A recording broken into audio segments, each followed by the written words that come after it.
একটি দেশ যখন তার বিদ্যুৎ, শিল্প কারখানা আর পরিবহন চালানোর জন্য প্রায় পুরোপুরি বিদেশি জ্বালানির উপর নির্ভরশীল, তখন হঠাৎ মধ্যপ্রাচ্যে যুদ্ধ শুরু হলো। তেলের জাহাজ আটকে গেল, এলএনজি সরবরাহ বন্ধ হয়ে গেল, আর বিশ্ববাজারে দাম কয়েক গুণ বেড়ে গেল।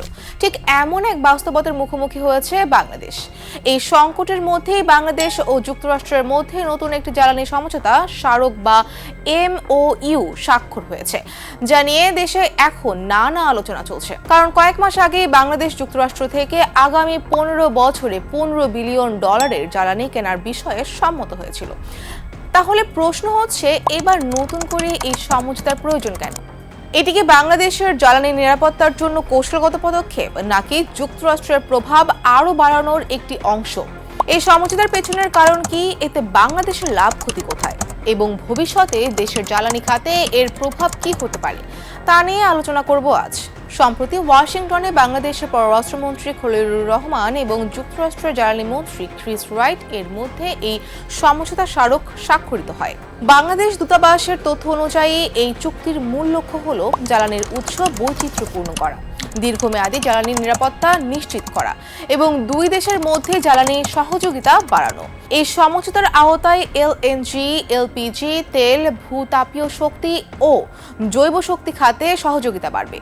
পাশাপাশি প্রযুক্তি, গবেষণা এবং দক্ষতা বিনিময়েরও কথা বলা হয়েছে।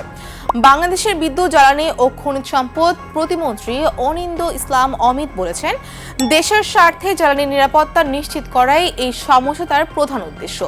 কারণ বর্তমানে বাংলাদেশের জ্বালানি আমদানির বড় অংশই আসে মধ্যপ্রাচ্যের দেশগুলো থেকে, বিশেষ করে সৌদি আরব, কাতার, ওমান ও সংযুক্ত আরব আমিরাত থেকে। কিন্তু সাম্প্রতিক ইরান যুদ্ধ ও হরমুজ প্রণালীর অস্থিরতার কারণে সেই সরবরাহ ব্যবস্থা মারাত্মকভাবে ব্যাহত হয়েছে।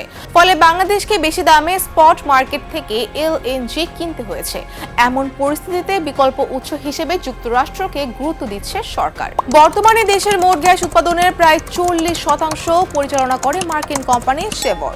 এছাড়া এলএনজি টার্মিনাল পরিচালনা ও গভীর সমুদ্রে তেল গ্যাস অনুসন্ধানেও মার্কিন কোম্পানিগুলোর আগ্রহ বাড়ছে। বিশেষজ্ঞদের মতে এই সমঝোতার ফলে বাংলাদেশের জন্য যেমন বিকল্প জ্বালানি উৎস তৈরি হবে, তেমনি মার্কিন কোম্পানিগুলোর ব্যবসায়িক অবস্থানও আরও শক্তিশালী হবে। এখন প্রশ্ন হচ্ছে, এই সমঝোতা কি বাংলাদেশের জন্য লাভজনক?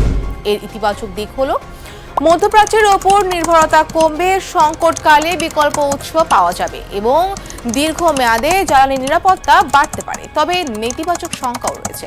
যদি বাংলাদেশকে উচ্চ মূল্যে দীর্ঘমেয়াদী আমদানির বাধ্যবাধকতায় পড়তে হয়, তাহলে অর্থনীতির ওপর বাড়তি চাপ তৈরি হতে পারে।